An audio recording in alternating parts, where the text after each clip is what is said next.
बसम अल्लाह अर्रहमान Ar-Rahim. Islamic facts 313 के प्यारा नाज़रीन, आज की ये दास्तान सिर्फ एक कहानी नहीं बल्कि ईमान को हिला देने वाली एक ऐसी सच्ची मिसाल है जो ये साबित करती है कि अल्लाह की रहमत के दरवाज़े आखिरी सांस तक खुले रहते हैं। ज़रा तसव्वुर करें, एक ऐसा शख्स जो सारी ज़िंदगी यहूदियत पर रहा, ना कुरान पढ़ा, ना नमाज जानी, ना रसूल अल्लाह को नबी माना, लेकिन एक लम्हा, सिर्फ एक लम्हा, इसकी पूरी तकदीर बदल देता है। मदीना की गलियां सूरज की रोशनी में चमक रही थीं। लोग अपने कामों में मसरूफ़ थे। उसी शहर के एक कोने में एक यहूदी नौजवान रहता था। नाम इसका अब्दुल्ला नहीं था। वो अल्लाह के नाम से भी नावाकिफ़ था। वो यहूदियत पर सख्ती से कायम था और मुसलमानों को सिर्फ दूर से देखता था। वो अक्सर मस्जिद नबवी के करीब से गुजरता। अंदर से कुरान की तिलावत की आवाज़ आती तो वो रुक जाता। कुछ देर सुनता, लेकिन फिर दिल को समझा कर आगे बढ़ जाता। इसके दिल में एक अजीब सा खला था। वो कामयाब था, मालदार था, लेकिन अंदर से खाली था। एक रात वो बीमार पड़ गया। तेज़ बुखार, सीने में दर्द, सांस लेना मुश्किल हो गया। इसके घर वाले घबरा गए। हकीम आए, दवा दी, लेकिन बीमारी बढ़ती चली गई। चंद दिनों में वो बिस्तर से लग गया। उसी दौरान रसूल अल्लाह को खबर मिली कि एक यहूदी नौजवान शदीद बीमार है। आप सहाबा के साथ इसकी इयादत के लिए तशरीफ़ ले गए। ये वही नौजवान था जो अक्सर मस्जिद के बाहर खड़ा कुरान सुनता था। जब नबी करीम इसके कमरे में दाखिल हुए तो वो हैरान रह गया। इसने कभी सोचा भी ना था कि मुसलमानों के नबी इसके पास आएंगे। आप इसके सरहाने बैठे। ना कोई जबर, ना कोई सख्ती, ना कोई धमकी, सिर्फ शफ़क़त। नबी ने नरम लहजे में फरमाया, क्या तुम इस्लाम कबूल करोगे? नौजवान ने अपने वालिद की तरफ देखा। इसका वालिद भी वहीं खड़ा था। बाप ने कहा, बेटे, मुहम्मद की बात मान लो। नौजवान की आंखों से आंसू बहने लगे। वो हल्की आवाज़ में बोला, मैं गवाही देता हूँ कि अल्लाह के सिवा कोई मबूद नहीं, और मुहम्मद अल्लाह के रसूल हैं। ये कलिमा कहते ही इसके चेहरे पर सुकून उतर आया, जैसे बरसों की थकन उतर गई हो।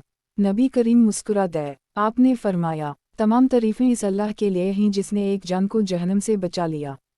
चंद लम्हों बाद वो नौजवान दुनिया से रुखसत हो गया, लेकिन वो यहूदी नहीं मरा। वो एक वली के तौर पर मरा। सहाबा ने देखा कि इसके चेहरे पर ऐसी रोशनी थी जो आम नहीं होती। लोग हैरान थे। इसे मुसलमान तरीक़े से गुस्ल दिया गया, कफन पहनाया गया, नमाज जनाजा अदा की गई। मदीना के लोग कहते थे कि इस नौजवान की कब्र से कई रातों तक खुशबू आती रही, ऐसी खुशबू जो आम कब्रों से नहीं आती। लोगों ने पूछा, ये खुशबू क्यों? किसी बुजुर्ग ने कहा, ये इस एक कलमे की बरकत है जो इसने आखिरी लम्हे कहा। वक्त गुजरता गया, लेकिन इस नौजवान का वाक़या मदीना में मशहूर हो गया। लोग इसकी कब्र के पास रुक कर कहते, ए अल्लाह, जिस तरह तूने एक लम्हे में इस नौजवान की तकदीर बदल दी, उसी तरह हमारी तकदीर भी बदल दे। यही वो मकाम है जहाँ उलमा ने कहा कि बाज़ औक़ात अल्लाह किसी बंदे को सालों की इबादत के बग़ैर भी वली बना देता है, सिर्फ सच्चे दिल के एक कलमे पर। ये वाक़या हमें सिखाता है कि अल्लाह की रहमत की कोई हद नहीं, और ये कि किसी को भी कभी गुनाहगार समझकर नाउम्मीद नहीं होना चाहिए। अगर आज कोई ये समझता है कि मैं बहुत गुनाहगार हूँ, मेरे लिए मुआफ़ी नहीं, तो वो इस नौजवान की कब्र को याद करे, जिसने सारी ज़िंदगी कफ़र में गुजारी, लेकिन आखिरी लम्हे में वली बन गया। इस्लामिक फैक्ट्स 313 के प्यारा नाज़रीन, ये दुनिया चंद दिन की है। सांसों का किया भरोसा, हम नहीं जानते अगला लम्हा हमारा है या नहीं।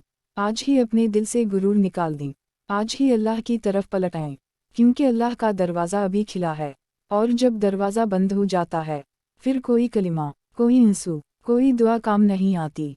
अल्लाह हमें भी ऐसा ईमान अता फरमाए जो आखिरी सांस तक हमारे साथ रहे, और हमें भी इन खुश नसीब लोगों में शामिल करे जिनकी मौत के बाद ज़मीन भी खुशबू दे।